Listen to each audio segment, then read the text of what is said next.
He hadn't meant to leave the door unlocked. That was the lie he would later tell himself, because it was easier than admitting the truth, that on that particular night, locking the door had felt pointless. The house was already empty in all the ways that mattered. The kind of empty that didn't care about thieves or weather or strangers with bad intentions. The kind of empty that had settled in after grief finished rearranging your insides and decided to stay. So the latch stayed loose, the bolt untouched, and the night crept in the way it always did, quiet, indifferent, patient. He noticed her only because he was taking out the trash later than usual. The street was narrow, poorly lit, the kind of place the city pretended didn't exist. She was curled near the alley wall, knees pulled tight to her chest, green skin dulled by grime and exhaustion. Too large to disappear properly, even when she tried. Orcs never fit cleanly into human spaces. The city reminded them of that constantly. If you were quiet enough, still enough, people might pretend you were part of the scenery. A shadow, a stain, something not worth acknowledging. He stood there longer than was reasonable, long enough to notice how shallow her breathing was, long enough to see the tremor in her hands, long enough to recognize hunger not as something dramatic or poetic, but as the slow erosion of a body that had already spent its last reserves. He had seen that look before, in mirrors, mostly, after the nights when grief forgot to let him sleep and food tasted like dust. Different species, same damage. She looked up when she realized she wasn't alone. Her eyes were sharp despite the exhaustion, already calculating distance, exits, threat. He could almost hear the question forming behind them: run or endure. Those were usually the only two options offered. You can't stay here, he said, and hated himself for how automatic it sounded. Like the city speaking through his mouth. She didn't answer, didn't move, just waited, braced for whatever came next. He exhaled slowly. The sound felt too loud in the narrow street. It's going to get colder, he added, because practicality was safer than honesty. Storm's coming. Still nothing. Orc pride ran deep, but hunger ran deeper. He recognized the standoff for what it was: two exhausted creatures waiting to see which one would flinch first. Just for the night, he said finally, the words surprising him as much as they seemed to surprise her. There's a couch. It's old. You don't have to talk. You don't have to stay after morning. Her gaze flicked to the door behind him, then back to his face. Suspicion warred with something else. Not hope. Orcs learned early not to trust that. Something closer to disbelief. Why? She asked, voice rough and used. He could have said charity, or decency, or that it was the right thing to do. Instead, he told the truth in the only way he knew how. Because the house is already empty. That seemed to confuse her more than kindness ever could. She followed him at a distance, every step cautious, ready to bolt. Inside, the house smelled like dust and old wood and a life that had stalled without fully stopping. He gestured to the couch. She didn't sit right away. Orcs didn't relax in unfamiliar territory. They measured it, claimed it only when necessary. I'll make some soup, he said, already moving toward the kitchen. He didn't ask if she wanted it. He'd learned that asking gave people too much room to refuse things they desperately needed. She ate slowly, deliberately, like someone rationing not food, but trust. He watched without staring, pretending to clean while cataloging the small signs that told him how close to the edge she really was.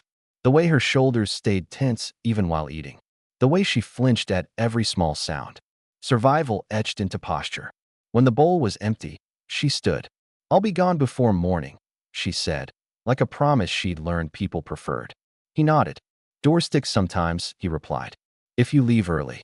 She hesitated, then laid down on the couch, curling inward, making herself small in a way the world had trained her to perfect. He turned off the lamp and went to his room, telling himself it was just one night, just a place to sleep, nothing more. But as he lay awake listening to the unfamiliar sound of another person breathing in his house, he felt something shift, quiet, dangerous, irreversible. The door had stayed unlocked, and neither of them would ever really leave that night behind. Morning came softly, the way it always did in that house, without ceremony, without purpose.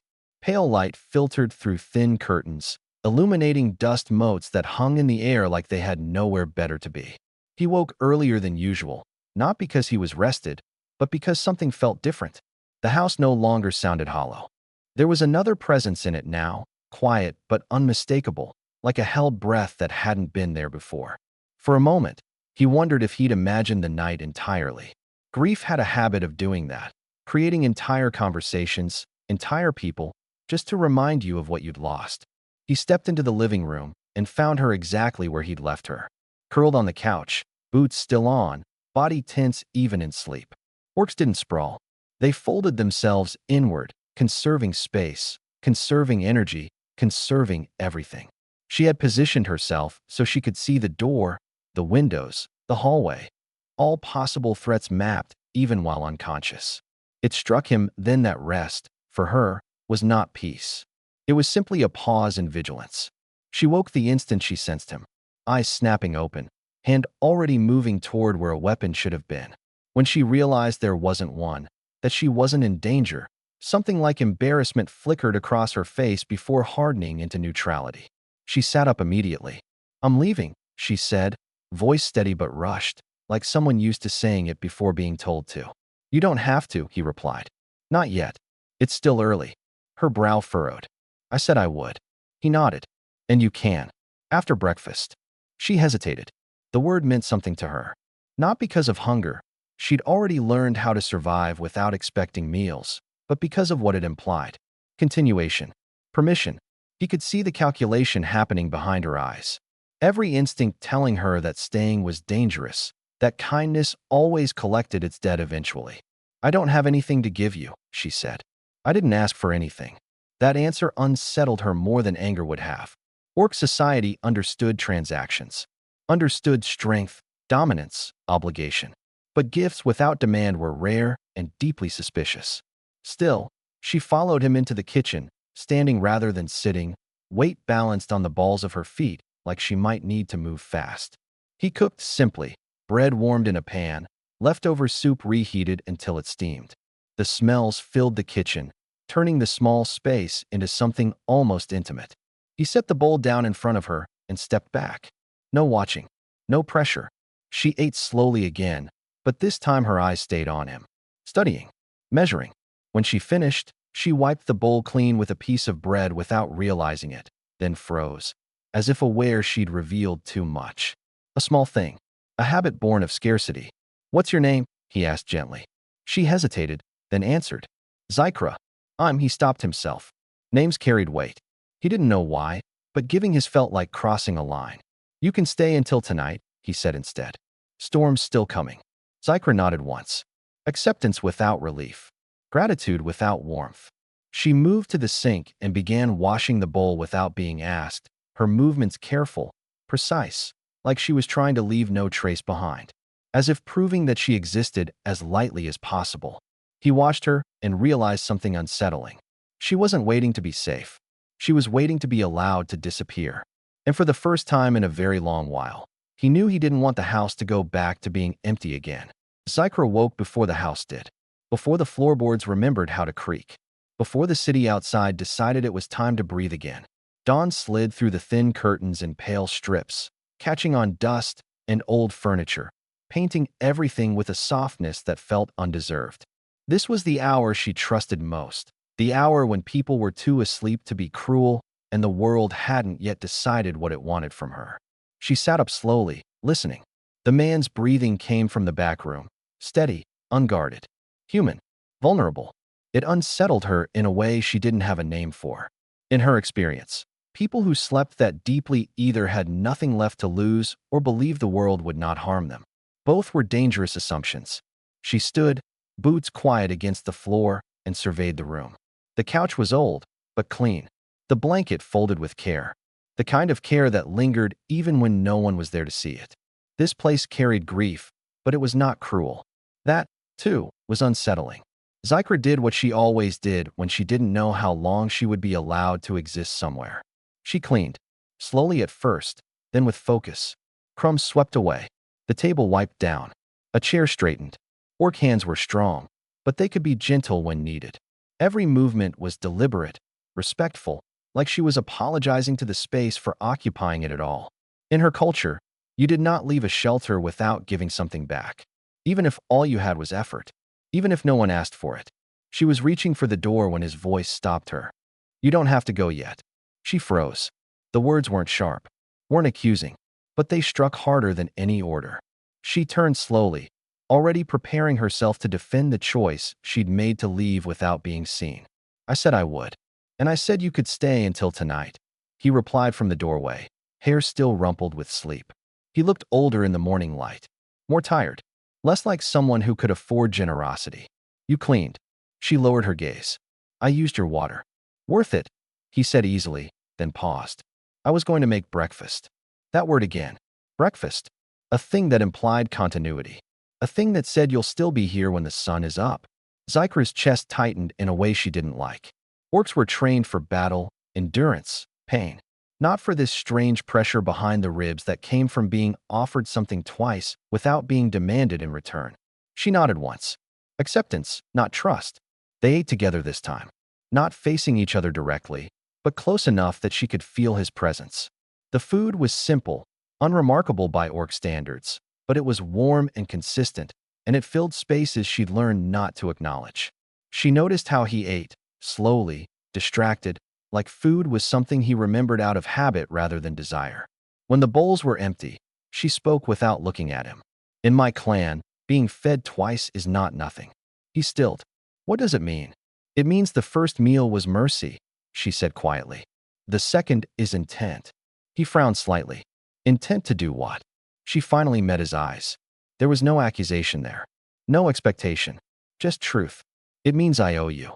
He opened his mouth to argue. She could tell. Humans often did. Uncomfortable with debts they hadn't meant to create. But something in her expression stopped him. Orc debts were not symbolic. They were not emotional. They were binding. I didn't ask for that, he said carefully. I know, Zykra replied. That doesn't change it. Silence settled between them, heavy but not hostile.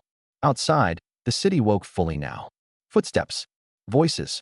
The world returning to itself. But inside the house, something had already shifted. One night had become morning, and morning had become something neither of them could pretend was temporary anymore. He noticed it first in the way she watched him.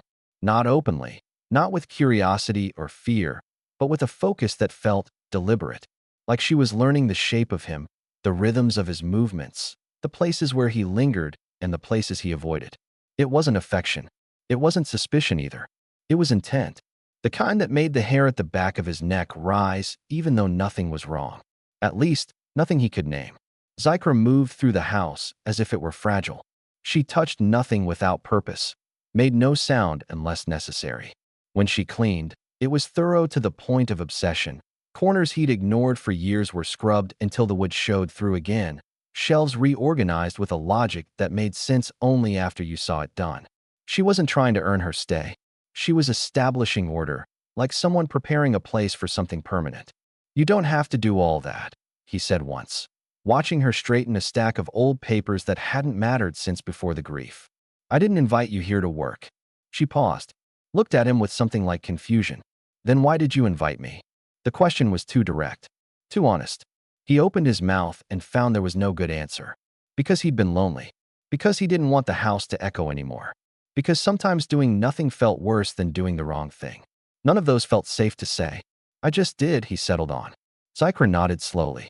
Then I will continue. It should have been reassuring. It wasn't. There was a weight to her gratitude that pressed down on the space between them. When he brought her tea, she accepted it like a gift carved in stone. When he told her to rest, she stood straighter instead. Orc culture did not understand casual kindness. Every gesture was recorded, measured, stored, and eventually repaid. He began to realize that his small mercy had not lightened her burden. It had given her one.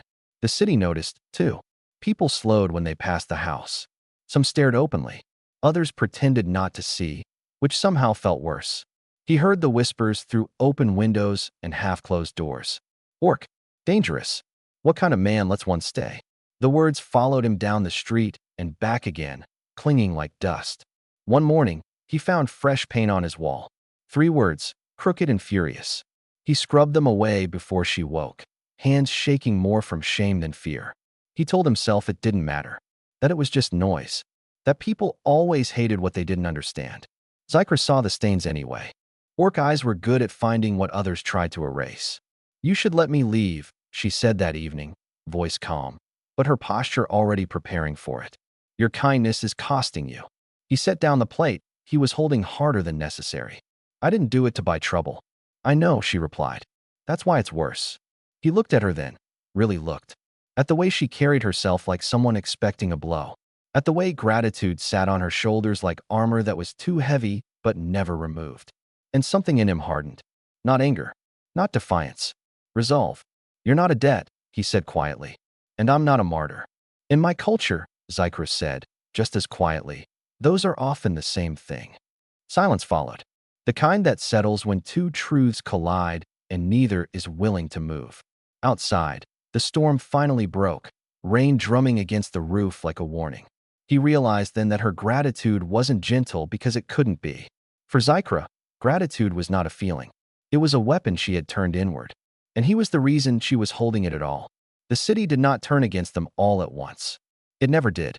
Hatred preferred to arrive quietly, disguised as concern, curiosity, or silence stretched just a little too long. At first, it was the way people paused when they saw Zykra walking beside him, as if their minds needed extra time to reconcile what their eyes were reporting. A human, an orc, together, not arguing, not fighting, simply existing in the same space without violence. That alone felt like an offense. Shopkeepers stopped greeting him by name. Conversations ended when he entered a room.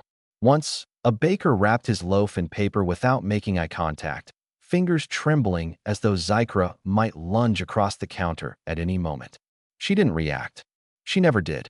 She stood quietly at his shoulder, gaze forward, absorbing every look like a blow she'd learned to take without flinching.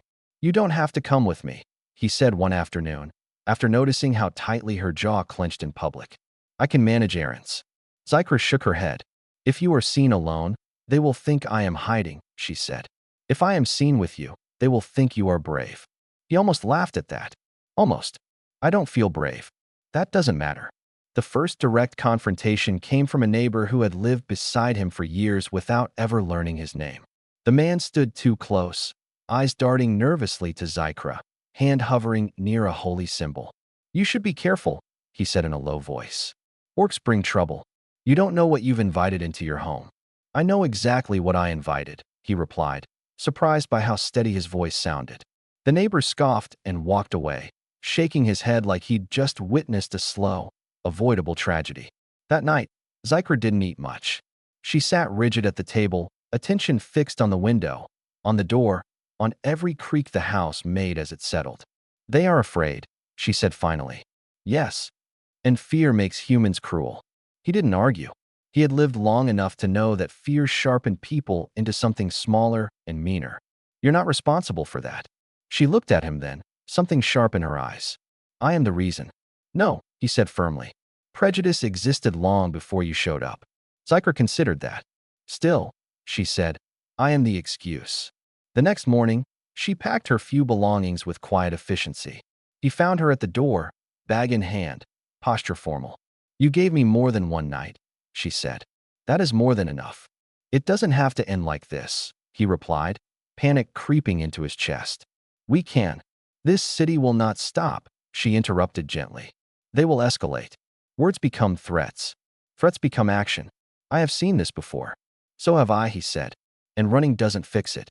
She hesitated. Just a fraction. Enough to tell him that part of her didn't want to go. That part of her had already begun to imagine a life that didn't involve constant retreat. You will be hurt because of me, she said. That is not a debt I can accept. He stepped closer, lowering his voice. And if I choose it? Zykra stared at him, truly stared, like she was seeing him for the first time as something other than a fragile human with a roof. You would choose this? I already did, he said simply. The moment I left the door unlocked. Outside, the city continued its quiet surveillance. Inside, a choice was being made that could not be undone. Zykra slowly set the bag down. The city had noticed them, and now it would have to reckon with the fact that neither of them intended to disappear quietly. Zykra did not sleep that night. Orc promises did not allow for rest once they were fully formed. They pressed against the mind, demanding clarity, demanding structure. Equal, she sat at the small table long after the lamps were out, hands folded, breathing slow and measured, as if preparing herself for something irreversible. Humans treated promises like intentions, flexible, emotional, breakable when circumstances changed. Orcs did not. An oath, once acknowledged, reshaped the future whether you wanted it to or not. He noticed her still awake when he rose before dawn. The light in the kitchen revealed the tension in her shoulders, the way her jaw was set like stone. "You're going to hurt yourself sitting like that," he said softly. "I am deciding," she replied. "Deciding what?" "How much of myself I owe you." The words landed heavier than anything she had said before. He sat across from her slowly, as though sudden movements might crack something fragile between them. "I don't want anything from you," he said. "I've told you that." Zykra inclined her head. "I know. That is why the debt is complete," she explained then, haltingly at first, then with growing certainty. In orc culture, mercy without demand created a life debt. Not ownership, not servitude. A binding vow of protection and presence. The debtor chose how the debt was paid, but once chosen, it could not be withdrawn. Leaving him now would not free her. It would dishonor the mercy that had kept her alive. "You fed me," she said. "Sheltered me. Chose me when it cost you something. If I walk away, I carry that shame forever." He rubbed his temples, overwhelmed. "This isn't what I wanted. It is what happened."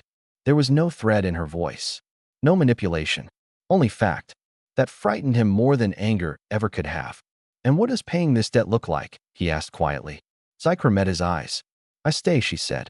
"I stand with you when the city turns. I do not leave when fear demands it. If harm comes to you because of me, I face it first."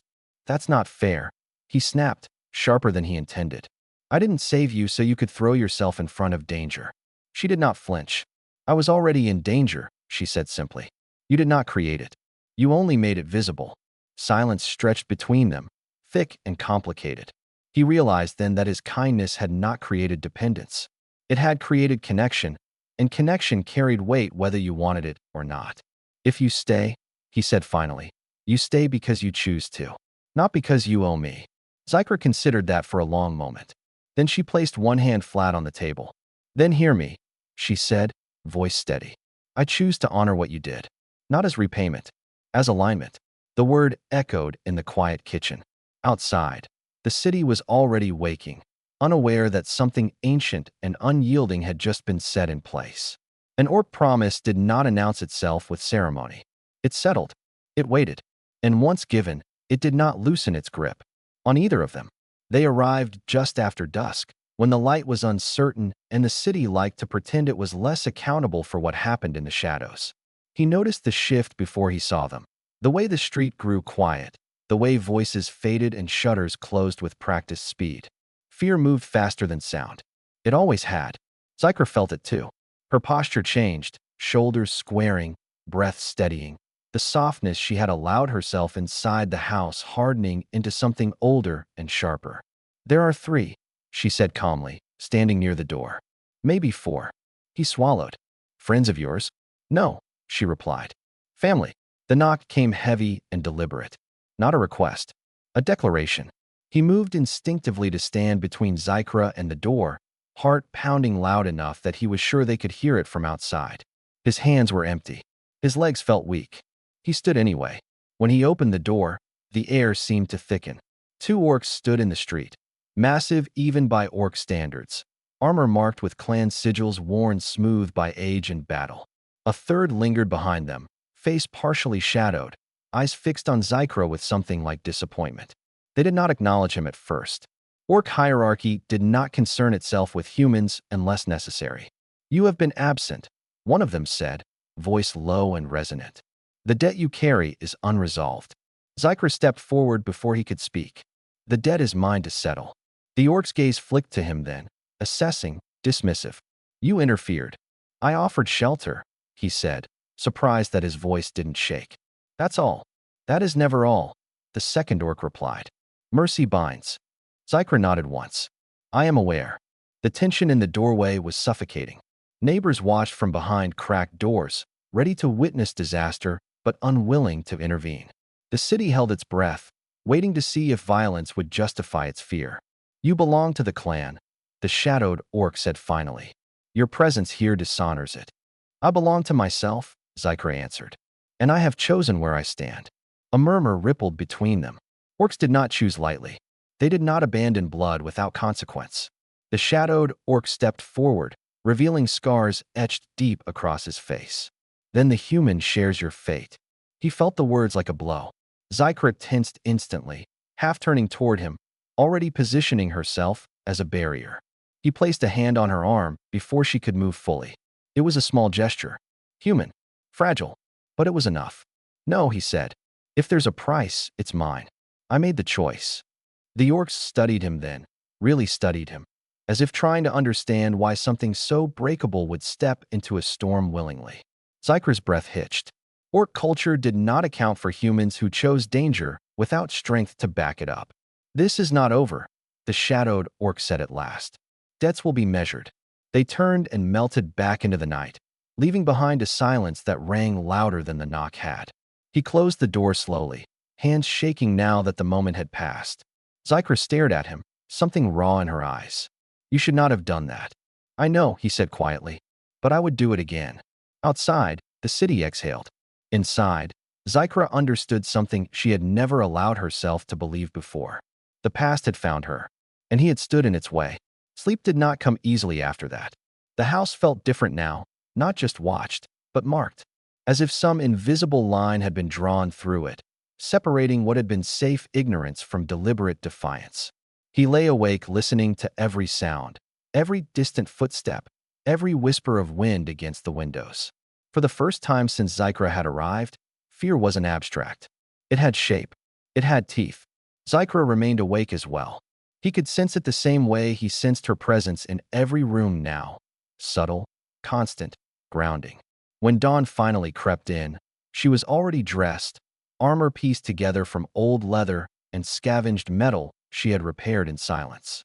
It was not meant to impress. It was meant to endure. They will return, she said, adjusting a strap. Not tonight. Not with witnesses. But soon. He nodded. So will the city. She looked at him sharply. You can still send me away. I won't. This is not courage, she warned. This is exposure. Then we'll face it with the door open, he replied. The first confrontation came sooner than expected. A group gathered across the street by midday, pretending to argue about nothing. Too many glances. Too much attention. Fear masquerading as vigilance. When one of them finally crossed the distance, Zykra stepped forward instinctively. He stopped her with a hand raised. Let me. She hesitated. Orcs were not used to being asked to stand down. But she did. He opened the door and stood in the doorway, unarmed, unshielded, heart racing. The man across from him sneered. You're protecting a monster. She's a person, he replied. She'll kill you. Then it will be my mistake to make. The crowd murmured, unsettled by the absence of spectacle. They wanted shouting, violence, confirmation of their fear. Instead, they got refusal. Behind him, Zykra watched, chest tight. No human had ever stood like this for her. Open, exposed, choosing vulnerability over safety. Orcs respected strength, but this was something else. This was defiance without domination. When the crowd eventually dispersed, frustrated and unsatisfied, the house felt quieter than it had in days. He closed the door slowly, leaning against it as the adrenaline drained from his body. Zykra stepped closer. You stood in the threshold, she said, voice reverent. Between danger and shelter. He laughed weakly. I was terrified. That does not negate the act. She placed a hand over her chest, a gesture reserved for oaths and mourning. In my culture, she said, standing in a doorway is a vow. You declare that nothing passes unless it goes through you first. He swallowed. I didn't know. I know, she replied softly. That is why it matters. Outside, the city continued to watch, uncertain now. Inside, something had been sealed without words. Not by blood, not by law, but by a man who chose to stand where the world expected him to step aside. The reckoning did not arrive with fire or steel. It came with authority. Uniformed, sanctioned, wearing the calm expressions of people who believed the law itself would protect them from the consequences of its use. They knocked just after noon, when the street was busiest, when witnesses could be counted on to watch and remember only what suited them. The city preferred its justice public. Zykra felt it before he did. Her spine straightened, breath deepening, instincts flaring like warning bells. These are not my clan, she said quietly. These are yours. He opened the door and found 3 city guards and an elder official whose robes marked him as someone important enough to never face danger personally.